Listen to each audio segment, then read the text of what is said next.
I'm Nicole, I'm a respiratory therapist. So I'm just going to show you the Hamilton, this is our transport vent.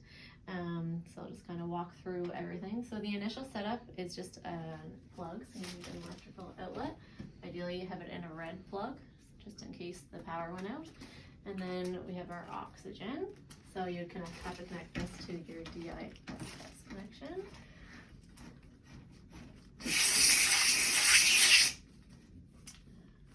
That, and then we will just turn it on by pressing the power button here.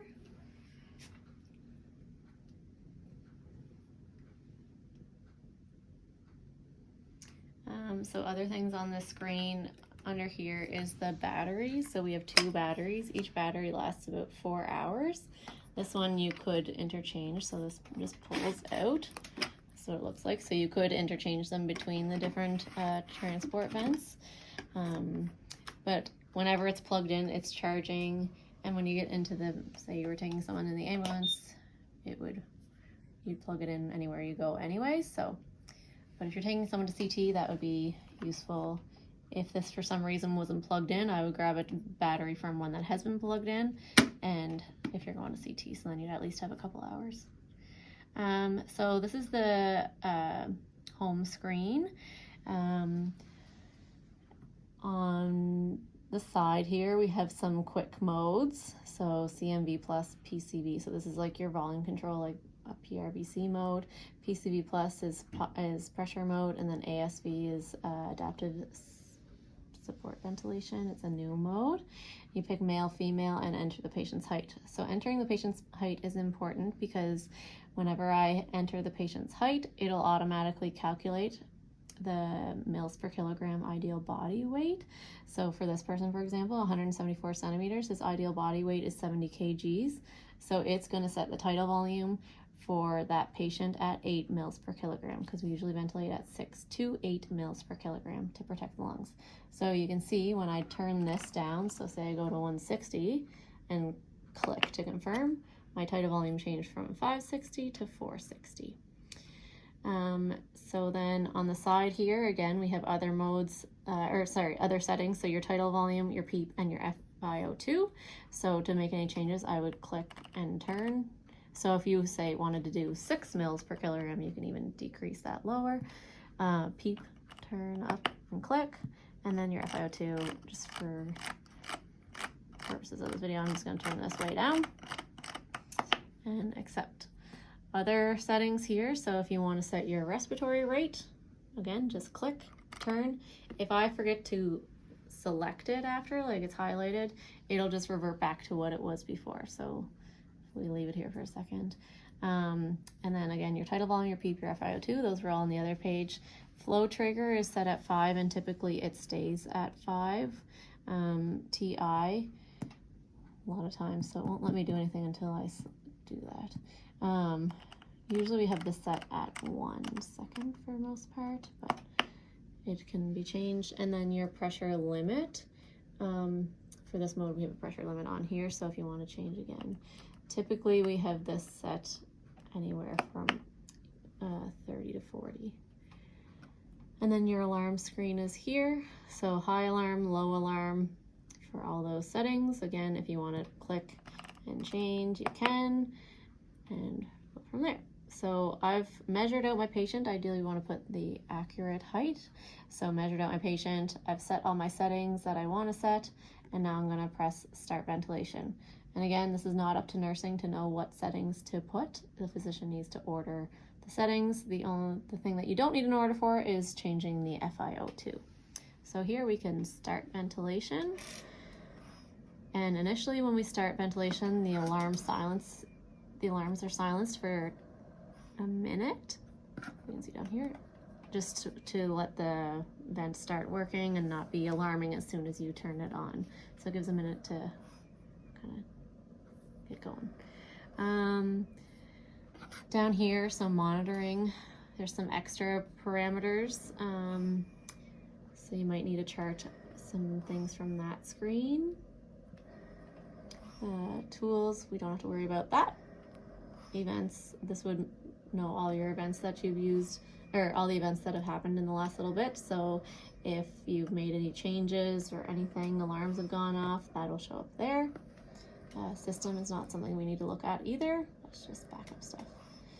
Okay, so on the side here, this is your standby or your power mode. So if I want to put this on standby again, I just press here and activate standby, and then we're back there.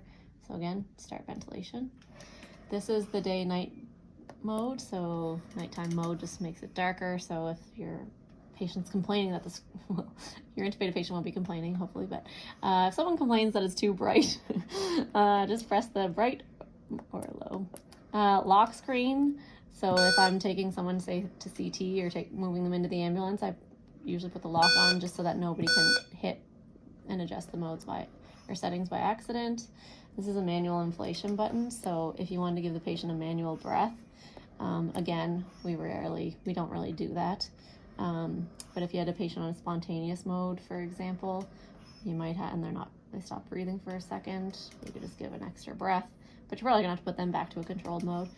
Increase O2 button, it'll put it to up to 100% oxygen for 2 minutes. So it's like your pre-oxygenation button. So before you have to suction, or if you're gonna roll and clean the patient up, you're worried about the patient desatting, you can put them on 100% oxygen.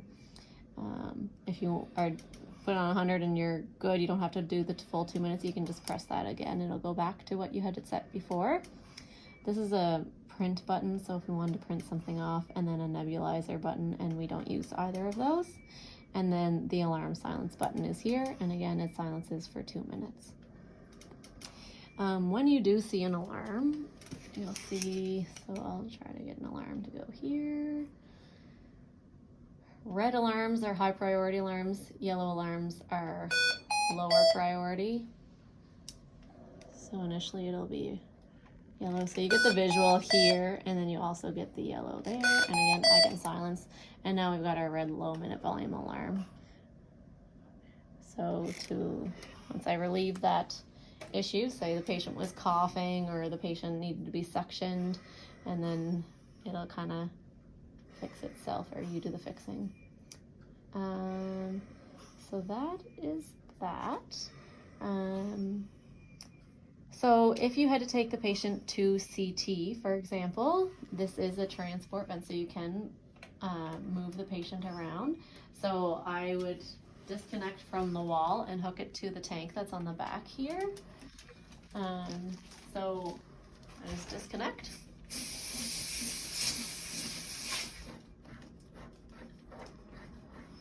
And then I hook it onto the side of this oxygen tank that says DISS connection. And again, just like you do on the wall.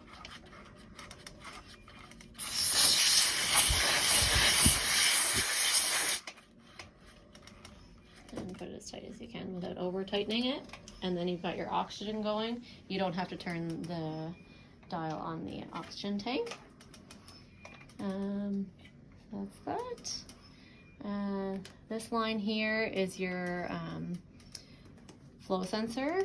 So on the side, if they ever got disconnected, just know that white goes on white and blue on blue. So it's pretty straightforward there. We do have like a quick setup sheet, and I'm gonna have other little education sheets attached here as well. And we also have the measuring tape on there. This is our HME, so we don't have heated humidity on here. This is a heat moisture exchange. So this is what we use for humidity. And then this is our inline suction and our end tidal CO2 adapter. So this would be hooked on to the circuit right here, sorry. So then you've got your corrugated tubing to collect any secretions that the patient coughed out, for example, your end tidal CO2, and then your suction for the patient. Right now I've got one of these little things on. This is a Fluso device. It would just be to clamp the ET tube. And yeah, that's everything. If you have any questions, just let us know.